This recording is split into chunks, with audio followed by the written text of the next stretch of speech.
کہیں جانا تھا تو کشتی نہیں مل رہی تھی. اچانک ایک کشتی گزرنے لگی تو میں بھی سوار ہونے لگا تو ملاح نے مجھ سے کہا کہ یہ ایک صاحب بیٹھے ہیں، بڑے امیر ہیں، ساتھ ان کی کنیز ہے، انہوں نے مجھ سے بک کر لی ہے ساری کی ساری کی عقیدہ سی سالم کرا لیا ٹانگا، وہ ساری کی ساری بک کر لی ہے تو میں تو کسی کو نہیں بٹھا سکتا. تو وہ جو صاحب بیٹھے تھے بڑے سیٹھ آدمی تھے، کہنے لگے میاں آپ کسی اور کشتی میں بیٹھو. جو ان کی کنیز تھی نا وہ کہنے لگی چہرے سے کوئی نیک آدمی لگتا ہے، چلو اتنی سواریوں کی جگہ ہے، کسی کونے خدرے میں بیٹھ جائے گا، ہمارا کیا جائے گا. کہا اچھا چلو آ جاؤ.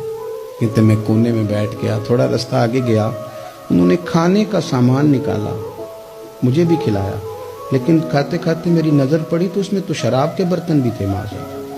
پھر اس شخص نے کھانا کھانے کے بعد اس کنیز سے کہا کہ مجھے معاذ اللہ گانا سناؤ.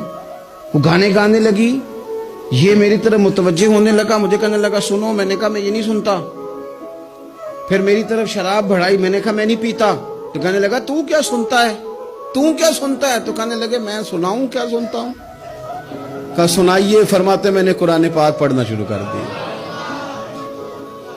کچھ لوگ، میں آپ کو یقین سے کہتا ہوں، کچھ لوگ ایسے ہیں ان کی زندگی دور گزر گئی ہے مسجد سے، انہیں کو بندہ چاہیے جو تھوڑا سا جا کے پیغام حق سنائے. یعنی ان کو پتہ ہی نہیں ہے کہ دین میٹھا کتنا ہے، حسین کتنا ہے، قرآن میں چاشنی کتنی، سرکار کی تعریف کا، نعت خوانی کا رنگ کتنا شاندار ہے. میرا یہ ماننا ہے کہ جسے رب رسول کے رنگوں کی خوشبو کا پتہ چل گیا نا، پھر دنیا کا کوئی اور رنگ اسے اپنی طرف مائل کر ہی نہیں سکتا، سوال ہی پیدا نہیں ہوتا. کچھ لوگوں نے سونگا نہیں ہے، آئے نہیں ہیں، قریب نہیں آئے. تو شیخ ابو ہاشم کہتے ہیں، مجھے کہنے لگا سناؤ نا. امیر آدمی تھا، کبھی اس طرف گیا ہی نہیں تھا. ڈھیروں لوگ ہیں جو نہیں مسجد جاتے. الہاکم التکاثر حتی زرتم المقابر. اللہ فرماتے ہیں کہ تمہیں دولت کی ہرس نے اتنا عجیب الجھا دیا کہ قبروں تک پہنچ گئے تم. بہت سارے لوگ ہیں قبر میں چلے جاتے ہیں، مسجد میں نہیں آتے. تو کہتے ہیں میں نے اسے چند آیتیں سنائیں، اس کی تو کیفیت ہی بدل گئی. کہنے لگا مولانا زندگی بڑی گناہوں میں گزری ہے، اب توبہ کر لوں تو مالک معاف کر دے گا.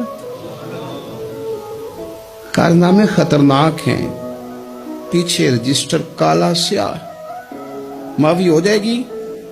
دولت بڑی تھی تو پھر ہم نے بھی شراب کباب شباب میں اڑا دی ساری، معاف کر دے گا.